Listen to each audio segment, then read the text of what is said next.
pre nás ušetriť akýkoľvek objem peňazí, či už to je teda z tých kapitálových výdavkov alebo bežných, ako je na to upratovanie alebo čistenie odpočívadiel, alebo orezy, alebo kosenie, to má absolútne význam. A som rád, že naše ministerstvo je jedno z prvých teda troch, ktoré sa zapája do tejto iniciatívy. A ako bolo povedané, tak prvú lastovičku sme vyprodukovali na Slovenskej správe ciest, kde vznikla rámcová zmluva zhruba za 200 000 eur, aby sme si to teda vytestovali.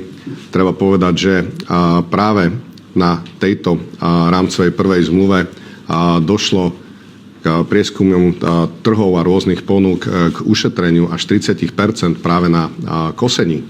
Kde ale vidíme, ten priestor je naozaj na napríklad upratovanie odpočívadiel alebo odstavných ploch, také tie orezy pri cestách, také tie bežné práce, ktoré naozaj zvládne, myslím si, že hocikdo. To znamená, sociálne podniky z pohľadu ministerstva dopravy a jeho podriadených spoločností určite vítame s otvorenou náručou. Verím tomu, že tá spolupráca sa bude rozvíjať a verím, že aj ostatné naše spoločnosti plne využijú túto možnosť a bude sa nám spoločne dariť pomáhať vytvárať pracovné miesta pre všetky skupiny obyvateľov a podporiť tento, myslím si, že vynikajúci projekt. Ďakujem pekne.